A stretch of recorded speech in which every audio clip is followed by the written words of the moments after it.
Hey everyone, so this week we heard from Google in a quick little 30-minute event. It was pretty cool though. I mean, we got to hear about the Pixels, they have a new Nest Audio, and I think that new Chromecast is actually pretty cool. So I had some thoughts on it, and that's what we're going to talk about today. So let's get started.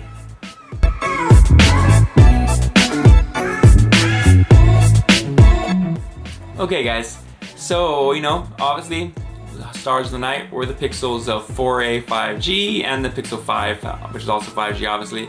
So rumors are true, of course. They're gonna get the 765 chipset, so that way they can both have that 5G ability. It's a pretty competent chipset. I mean, it's still pretty powerful. It's gonna handle most of your basic games, that kind of stuff. Even medium level games should be fine. And also, considering that it's a pure Google experience, there's not gonna be any UI slowing that chipset down. So I think it's gonna perform pretty well. I think they made a good choice with that, because that in combination with a solid size battery, 3800 and a 4000, I think that's gonna be really good. I think it's gonna give them a really good battery life. And it's gonna be overall good. People are gonna be pretty happy with that device. Like, I think the majority of customers are gonna love it. Now, what do those phones have in common? So they're both gonna have that amazing camera system, right? They're both gonna have, so they're both gonna have that nice Google software, which is pretty cool this year, because they were actually showing how you can do portraits at nighttime, and like night shot portraits now, which I thought that was really cool.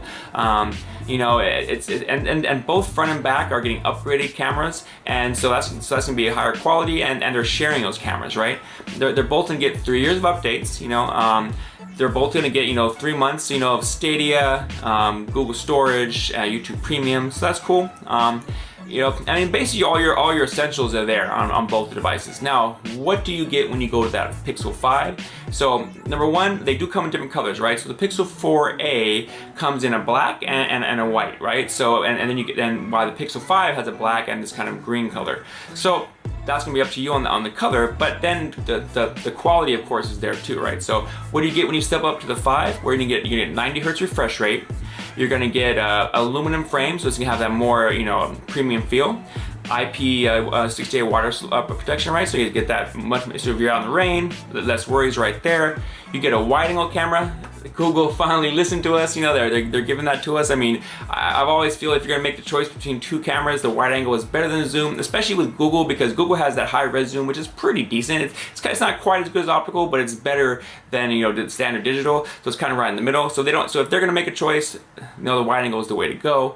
And of course, you get 8 gigabytes of RAM. So pretty cool. I think it's a very good direction Google is going with this, right? I mean, they were trying to go out there and compete on that really high flagship level, and honestly, they weren't doing very well. I mean, outside of more of a tech field people, or people that love tech and watch a lot of like you and me who watch videos online, right? People just weren't buying it. I mean, their sales are going down year after year. They weren't going up, and so I think Google's playing it smart. They did really well with the 3A, and now their 4A it's been selling out right and left since it came out. So I think it's good for them to kind of go for that mid-tier to low tier and kind of build up from there. Hopefully down the road they'll get that brand loyalty where they can go big again and see some good sales.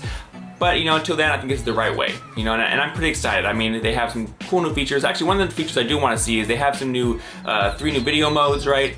And one of them inspired by creators. And I'm pretty excited to see how well they look. I mean, Google Video has always kind of been their Achilles heel. So hopefully we'll see what we need to see this year, and that would be pretty exciting. And I do plan on picking one of these up, so stay tuned, because I will be doing an unboxing. I haven't really decided yet which one I'm going to go with, but I'm being on a budget YouTuber. I'm going to kind of make a choice. Luckily, I work with a company and I just started, so they're gonna give me the $250 toward any phone I want, so I just gotta figure out how much extra I want to pay on top of that. Now, they also talked about the new Chromecast with Google TV. I thought that was pretty cool. I mean, it's definitely more expansive, a lot more features, more interactive. Now they have this new cool remote. It comes in different colors. It doesn't go behind the TV, but you gotta remember that you probably have the remote on your, on your table or whatever it is, like that. But it looked like pretty cool features. I mean, they talk about the new innovation of how you can kind of find your content and that kind of stuff. So I'm excited to test it out. I will be picking one up and putting a review on it. So stay tuned for that. Also, they had Nest Audio. So they actually talked about how they have 50% more bass than the original Google Home. Now, I think this was a necessary thing.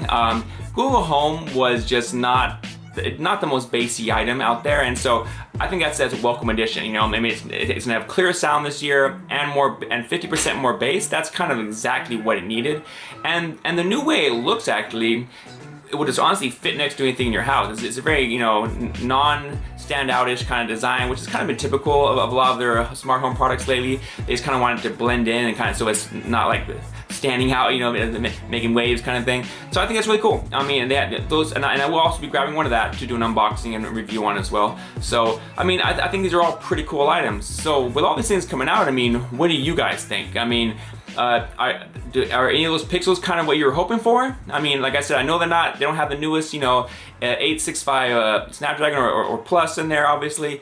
But I think the 765 would do the job. You know, it's gonna give the 5G. Like I said, unless you're a hardcore gamer, I can't see it not being a good chipset for most people.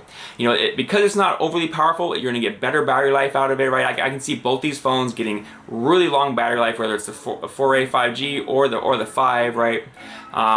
You know, and I see it handling most tasks pretty well. You know, I mean, obviously, like I said, it's really gonna come down to whether you want a more premium aluminum frame with the extra features. You know, the camera. You know, with the wide-angle camera. You know, the wireless charging, those kind of things, or not. And if you don't need all that, you know, the 4A 5G looks pretty awesome for $200 less, right? Now, you know, the Google TV, I think is really cool. I mean, they said it's gonna come, you know, later on the TVs as well. It's gonna replace Android TV. So, you know, but if you don't want to wait and you don't have an Android TV in the house maybe, and you want to have Google TV in your TV now, go out and get one. I mean, I think it's a great little device. It's only $50. It's never too big of a jump, and it gives you all the same features you get on the Ultra Chromecast anyway. So you might as well, right? And you get 3 colors to choose from that are very also, once again, standout-ish. But I think that'd be pretty cool, right? Now, Nest Audio, I really like that look. I like its simplistic design. I'm actually pretty excited when it comes out to buy one.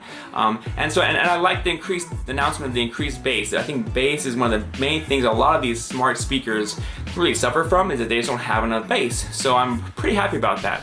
So I mean, what do you guys think? Do you guys agree with me? I mean, are there some things you thought they should have done? Are you disappointed that Google didn't go all out with their devices? You know, please drop a comment below. I would love to hear from it. Please like and subscribe as well. You know, if you love to hear about tech, and I do talk about music events on occasion as well. So pretty cool stuff. But until next time, guys, you can see me at the bar, you know, or I guess dining out now until things are back to normal. Let's have a drink together, and I'll see you guys next time. Bye.